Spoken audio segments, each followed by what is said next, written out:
दोस्तों, एक बहुत ही इंपॉर्टेंट फॉरेन पॉलिसी अपडेट आया है। इंडिया ने फिर से कंफर्म किया कि उसकी पोजीशन ताइवान के मामले में बिल्कुल अनचेंज्ड है। ये क्लैरिफिकेशन स्पेशली इसलिए जरूरी हुई क्योंकि चाइनीज मीडिया ने गलत तरीके से external affairs minister S Jaishankar के वर्ड्स को कोट किया और बोला कि Taiwan is a part of China, लेकिन असल में इंडिया की ऑफिशियल स्टैंड सेम है, स्टेबल, कंसिस्टेंट और स्ट्रैटेजिकली कैलकुलेटेड। आइए कॉन्टेक्स्ट समझते हैं। इंडिया और ताइवान के बीच कई सालों से इकोनॉमिक और टेक्नोलॉजिकल एंगेजमेंट्स हैं। Trade, semiconductor collaborations, research projects और एजुकेशन इनिशिएटिव्स काफी एक्टिव हैं। लेकिन इंडिया ने ताइवान को कभी भी फॉर्मल डिप्लोमेटिक रिकॉग्निशन नहीं दिया और ये केयरफुली मेंटेन्ड पॉलिसी है। रीसेंट डिप्लोमेटिक इंटरैक्शंस में न्यू दिल्ली में चाइनीज फॉरेन मिनिस्टर वांग यी ने इंडिया को रिक्वेस्ट किया कि ताइवान के साथ एंगेजमेंट्स अवॉइड करें, जिसे मिनिस्टर जयशंकर ने कामली रिस्पॉन्ड किया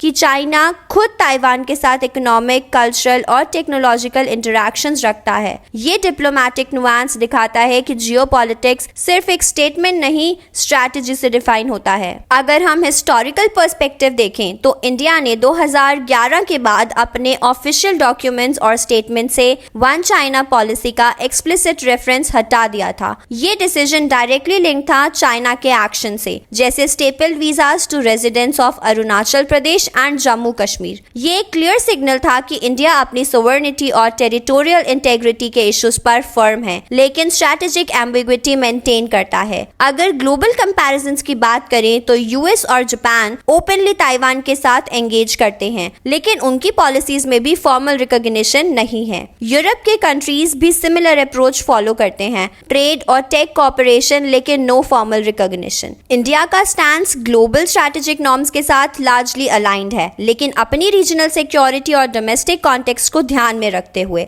इकोनॉमिक एंगल से भी ताइवान इंडिया के लिए काफी इंपॉर्टेंट हो जाता है। ताइवान सेमीकंडक्टर्स और हाईटेक मैन्युफैक्चरिंग का ग्लोबल लीडर है। इंडिया के लिए ताइवान के साथ पार्टनरशिप्स का मतलब सिर्फ इकोनॉमिक गेन नहीं, बल्कि टेक्नोलॉजी ट्रांसफर और सप्लाई चेन डाइवर्सिफिकेशन भी है। चाइना के प्रेस स्टेटमेंट्स के बाद जो मिसअंडरस्टैंडिंग हुई वो सिर्फ मीडिया मिसकोट था। असल में ये स्ट्रैटेजिक एंगेजमेंट है जो केयरफुली बैलेंस्ड है। डिफेंस और सिक्योरिटी के लिए भी ताइवान काफी इंपॉर्टेंट है। इंडिया के लिए ताइवान इश्यूज का स्ट्रैटेजिक रेलेवेंस है क्योंकि ईस्ट एशिया और साउथ चाइना सी की डायनामिक्स डायरेक्टली इंडिया के इंडो पैसिफिक स्ट्रैटेजी को इम्पैक्ट करती है। जैसे कि quad members US, Japan, Australia और इंडिया अपने रीजनल ऑब्जेक्टिव्स को बैलेंस करते हैं, वैसे ही इंडिया अप्रोच मेजर्ड और कैलिब्रेटेड है। तो दोस्तों, इंडिया का ताइवान स्टैंड अनचेंज्ड है, येट स्ट्रैटेजिकली एंगेज्ड। ये एंगेजमेंट मल्टी लेयर्ड है। Economic cooperation, technological collaboration, cultural exchanges और सोवर्निटी और डिप्लोमेटिक प्रिंसिपल्स मेंटेन करना। ये डिप्लोमेटिक क्लैरिटी सिर्फ एक स्टेटमेंट नहीं, बल्कि ग्लोबल ऑब्जर्वर्स के लिए एक स्ट्रॉन्ग सिग्नल है।